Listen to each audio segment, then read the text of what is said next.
I'm going to show you how I get my rigid body simulations from Cinema 4D to Unreal Engine 5 in a non-destructive manner. I'm going to start with a fresh Unreal Engine 5 scene and show you the whole process, as well as how to fix some of the issues and bugs that happen along the way. And let's just jump straight in. Okay, step one, make sure you have the latest Cineware installed. Just go to the Maxon website. Remember, definitely take note of this. I'm using 2023.2.2 for my Cinema 4D, and I'm using Unreal Engine 5.2, so just make sure you've matched those software versions. So we're going to split this up into two different exports. The first one is your static stuff. So I've kind of got my static geometry in another folder. This is all the architectural elements and the furniture. You can see I haven't really baked anything down, just got it all nice and organized. And then of course I got all my 4 different cameras here that happen in this viewport that you can see here. So that's the first part, and the second part is the dynamics and my animated objects. So you can see I've got a bunch of Quixel assets that I've chucked into a cloner. And you can see here, if I go to frame 1, I've got this little spherical field that is the anti-gravity, and then above the cloned objects I have an attractor and a rotational force. So if I hit play, you can see the rocks sort of float up, and once they exit this field, they enter the rotational field and move towards the attractor, and then they sort of just start. If I scrub through, start spinning, you can tell that I have cached the animation. You don't actually have to for this workflow, but I just prefer doing it just so I know it's exporting the exact same keyframes every time. So again, you don't have to, but I like to do it just for that safety feeling, I guess you could call it. So yeah, those are the two different parts. We got the static stuff and the animated stuff. Next, we want to check our Cineware settings. So I'm going to hit Control D, and that'll bring up your project settings in the attributes panel. We're going to go to the Cineware tab, and all we need is the material cache. So this is where the latest Cineware version has been amazing, where you can see I've got these Quixel assets that have these redshift node materials on them, and I want to make sure those come through into Unreal. And with the new Cineware update, they actually do at 4K. So you can see I've got save material cache checked, texture resolution at 4K, and then PNG 16-bit, but you can do TIFF 16-bit or 32-bit if you have some HDR textures. You can also do JPEG, whatever you prefer. So I'm going to select PNG 16-bit. We don't actually need polygon cache or animation cache. I know it might sound intuitively that you'd want that checked, but I've found with rigid body stuff where it's just position, scale, and rotation being animated, you don't actually need any of those caches saved. However, I'll make a video on this soon, but I think you really want polygon cache and animation cache selected for any, vertex animation related stuff, which is like cloths or deformers with displacement on it and things like that. So I got to do a bit more workflow testing, but with my rigid body sim stuff, all I've had to do is save material cache, and then the Cineware format will automatically convert all your animations into keyframes without having to bake it down. All right, let's begin exporting. So first, to exclude things from an export, I'm just going to hide all of these. So I'm going to select the parent null, go to edit, select children, and then go to object display, viewport off, same menu, and then go renderer off, and then object activation. So now that's all hidden. Once that's done, we don't need to select anything. We just got to go to File, Save Project for Cineware, and then I'm going to call this cine_tutorial_concrete_scene, and looks like I already have a 03, so I'll do a 04. That shouldn't take too long, and once that is done, we're now going to select those 2 folders, go to Edit, select Children, Objects, Viewport Off, Objects, Renderer Off, and then Object Display, Object Activation. And then we're going to invert that same thing with these guys. Another thing you can actually do is if you hold Alt and click and drag all the traffic light thingies will turn off. And then if you hold and drag, just left mouse button, all the activation deformer things will turn on as well. So now you've isolated your animation in the scene. Now we're just gonna export this and save this for Cineware. So I'm just gonna call it the same thing, but replace scene with anim. So once those two things are exported, you are ready for Unreal. Let's go. I've got a fresh Unreal Engine scene open. So if you have a default one, you can literally just delete everything. This is the default layout, I believe, and you just kind of hit Control Space to pop up the content browser. I like to dock mine in the layout because I'm a UE5 fanboy. So default scene, first thing we'll do, because we are nice and good people, is create some structure. I'm gonna match my Cinema 4D folder structure. And then within geometry, we'll have scene, and then we'll have anim. And then we can just drag these guys in. Cool. And then in your content browser, I have a Cineware folder here, but I'll just make another one. Cineware tutorial. I'm going to color it just so it's easily recognizable. These are the filters that I love using the most, just because it makes things easier to see, which you'll see in a second. Okay, next, go to Edit, Plugins, type in Cineware. Cineware. Make sure you have Cineware by Maxon enabled. You don't need this Startersmith C4D importer. So if you do have that enabled, don't do that one. Make sure it's Cineware by Maxon, and then you'll need to restart the engine if it's not already done. Now we are ready to begin importing. So just go to this little quick add button here, Startersmith file import. First file I'm going to import is the static geometry, so my scene. Find that folder, Cineware _tutorial. Okay, so in this, we don't need materials and textures. I didn't apply any to my architectural scene, so I'm gonna do all of that in Unreal. So if you have done that in Cinema with Redshift, then definitely check that. I don't have any lights in that scene because I'm gonna do that in Unreal, so I'm leaving that unchecked. And because this is my static geometry, I don't need any animations. These are my advanced settings, not really checking any of these just because I'm going to be using Lumen. Texture resolution, I've set to 4096, which we don't need for this, but we will for the next import. Geometry caches we don't need. And I think we're good to go. So just hit import. We'll probably give this a second. Okay, so now our geometry is in. Obviously, we're not going to see anything, maybe not so obvious to you guys, because we have no lights in the scene. So I'm going to hit Alt and 3, which goes to unlit mode. You'll see all the shortcuts here, very useful.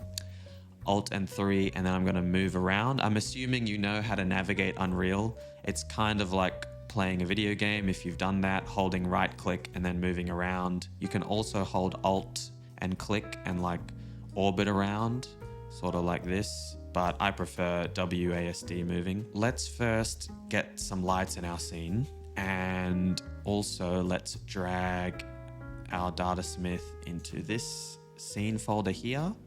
And you'll see this is all my static meshes from my Cinema 4D. Okay, so lights. I'm gonna go back to lit mode. What I want you to do is go to window and then find environment light mixer. Create skylight, atmosphere, sky atmosphere, volumetric cloud, and height fog. And we're done. We have finished. Obviously, we have no materials on this at the moment. So what I like to do is go to the lighting only view mode, which is pretty much a white card. And then I'm hitting G to go in and out of game view to hide these little icons and actors. So pretty cool. Like, we already have our scene in. We got some cool shadows. To stay organized, let's drag all these things we just made with the light mixer and drag it into lighting. And you see we have like some nice GI here. There's a bit of bloom and auto exposure, which we will now fix because we want control over that. So if you go back to this menu here and then type in post space process, click that, go out of game mode, you'll see this little guy. Let's go into him. I'm not going to go into too much detail about what this is. That is for another video or some of my previous videos. First, we want to type unbound, and then we want to go to exposure. Select all of these guys, set this to 1 and 1. And now there won't be any exposure ramping happening or auto exposure. And we can control it with this EV exposure compensation slider. So I'll leave that. I'll probably put it at 3 for now. And right now there's a bit of bloom happening. Also do not want that. Just go to bloom, put 0 in the intensity. Yep. And then, no, we don't want those streaks. So is it streak? No, flare. Yeah, lens flares, don't want that. Put that to 0. So that's pretty much the basics of your post-process volume for now. Again, the beauty of Unreal, you got like this amazing sunlight, all dynamic, you know, you can change the softness of shadows, things like that, get some cool shots. Anyway, let's move on to the animated side of things and get our cloner imported. Just gonna move our post-process volume into the lighting folder. Quick tip actually, before we get on to the dynamics, find your cameras in your folder structure, grab them all, hit Control D to duplicate, and then drag them into the cameras folder we made earlier. I will explain later why this is important. Okay, so dynamic stuff, let's get that in now. Gonna go back to my content browser, then Cineware tutorial, yep. Quick add, Datasmith file import. Gonna find my anim Cineware export. Cineware tutorial, okay. Okay, now here, this is where we definitely want materials and textures because my Quixel assets have those 4K textures on it. And we also definitely want animations. All the rest can stay the same. Set your texture resolution and then hit import. This can definitely take a while, at least for me, because I had 1200 frames. That is quite a while. That's 40 seconds. Is that 40 seconds? It is. That's 40 seconds. So give it a while, go take a break, and I'll be back in a sec. Oh, damn, bro. Damn, it's cold. Okay, our animation is in. Super dope. We've got our rocks in the right place. Everything's looking good. The shadows are, I don't know why my content browser is so big. First thing I want to cover, I'm pretty sure this is a bug, but for some reason, if I go to, sorry, let me close scene. So we just imported this, right? The animation side of our folder or of our scene. For some reason, a few items, even though they're hidden, will come through, but not all of them. I'm pretty sure this is a bug. Not sure exactly why. If any of you know why, please let me know. But all we can simply do is just highlight all of them, hit delete, apply to all, and then yes. And now all we have are our clones. And now you might be wondering, whoa, these are heaps of clones. Isn't this going to be really bad for performance or really laggy? If I go to this in the content browser, I just hit Control B, by the way, to browse to the content. You'll notice it's only got a few instances, or no, it's only got the source static mesh and then it instances them out. So we don't have to worry about it creating a billion clones in our folder structure.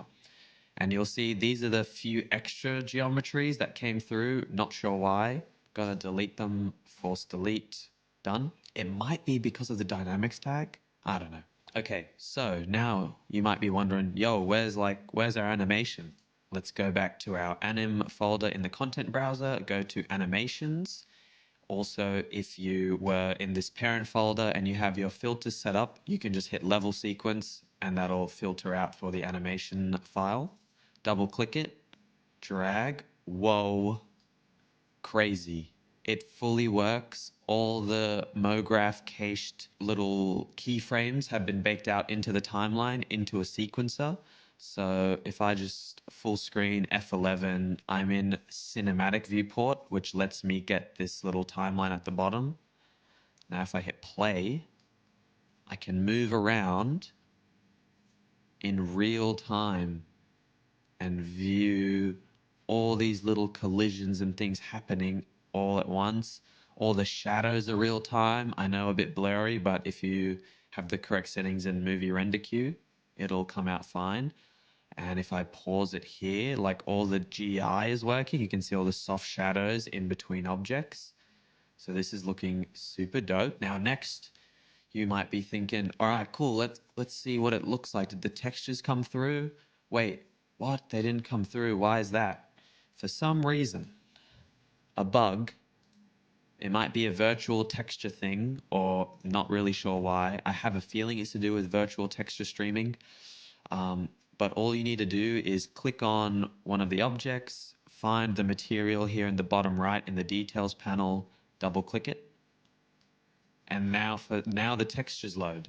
So you'll see it's applied, whichever object has that texture, it's now fixed. So then I'm just going to go through all of them. There only should be a few. So there's that one, click that guy, that one's done, click this guy, double click, that texture's fixed. So now if I go to the front, yep, all our textures are now applied to our rocks correctly, all in 4K. So let me go to full screen again. Boom. All our textures in 4K. Super nice fall off. The normal maps are working correctly. Maybe a little strong, but yeah, the textures came through perfectly and they were all Redshift node materials. So really, really great update to the Cineware workflow. Let's move on. Okay, so the next issue that we need to fix is now you might be thinking, all right, cool, let me see my animation from the camera. So this was my Cinema 4D imported camera.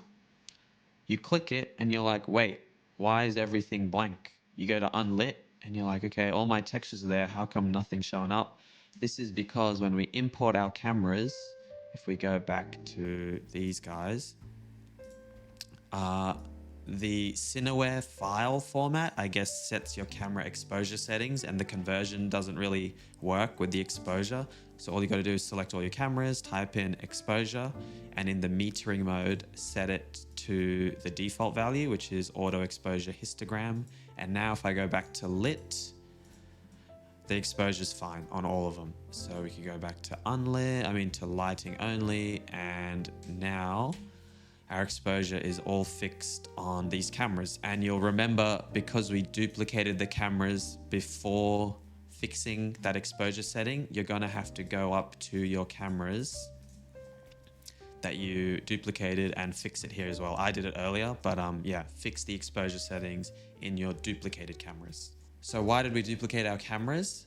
Well, for example, say I'm in my camera 2, which is imported from Cinema, right? These guys are all differently named. So if I hide these, I'm currently in this guy right here. Maybe you're in this camera and you're like, hey, you know what? I actually like this placement a lot more for my animation. And then you leave it there, and then maybe you go to update your model. You want to change something in Cinema 4D and you want to re-import your model, which we're about to do. Once you re-import the model, it's going to reset this camera back to its original position and you're going to lose that data that you had before. So that's why what I like to do is to duplicate my cameras, and now I will work with these duplicated ones because they are going to be safe from that Cineware workflow. So I go to File, I think it should be Cam 3. Yeah, so now this guy is gonna be excluded from that whole re-import process. So maybe now I like this view a lot more because it's a bit more dynamic and has things in the foreground. Now let's go ahead and make some model updates and see how that workflow happens. Now we're back in Cinema, and for example, let's say I wanted to copy this column into the middle here, and then I wanted to grab this guy, move it up, rotate it, move it here, and move this guy that way. Cool. So now we made these changes. How do we get these back into Unreal? I have my animated stuff hidden, so that won't come in the export. Do the same process, file, save project for Cineware. I'm gonna call it a variation. I made a 4B, so I don't like overriding. You can if you want to, but I'm just gonna make a variation and I'll call it 4C. Now we're back in Unreal.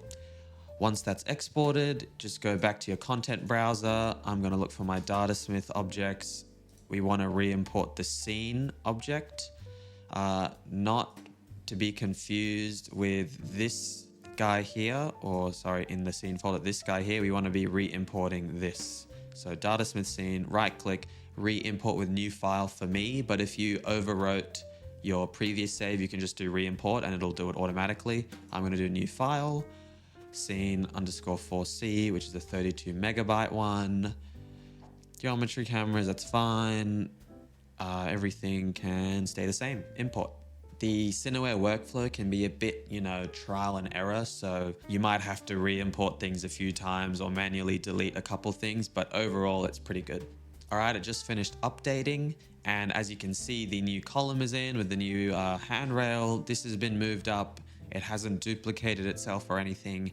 And that is the process of updating a Datasmith import through Cineware.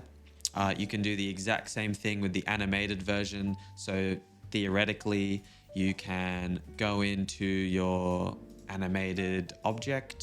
So you could get to your animated stuff, change the cloner count, maybe move your effectors and forces around and any operators that you have, move your fields around. Once you're happy with that, I would recommend caching it, not baking into keyframes, but just caching it, re-export, save for Cineware, go back to your Unreal, and then re-import, and then that'll update in your viewport. So definitely take advantage of that. That's the best part about this workflow, is how dynamic it is without having to bake anything, and hopefully you can make some cool stuff. As you can see here, I've got all my different cameras set up, which is why I duplicate them here, where I sort of duplicate them, move them around, and then put them in sequences. And that way, when I do the re-import process, I don't break those links. And then all these animations in each of these shots. So if I go to this one here, you can see I've just included that Datasmith level sequence, sorry, brain freeze. I included the Datasmith level sequence as a subsequence, and I go through a lot more of this in detail in my iPhone and Unreal Engine 5 video, which is like product viz and my sequencer workflow and things like that. So check it out. I mentioned earlier how the Cineware workflow can be a bit more trial and error, but there's a few other little tips and buttons and tricks that can help streamline your workflow. So check out my C4D to UE5 workflow. I just said workflow like 10,000 times. Check out my C4D to UE5 workflow video where I go over in more depth how this whole thing works and apply it to different types of scenes. So definitely go check that out. And now you can enjoy these bloopers. See you in the next one. Peace. Errors with I mentioned earlier how Cineware and I'll see you in the next one. Peace. No. I mentioned earlier how Cineware can be a bit more trial and error-y in that workflow. Why do I keep adding words? That'll help. Hopefully, nope. Why is my? Oh my god! I'm not showing my desktop. I gotta do it all over again.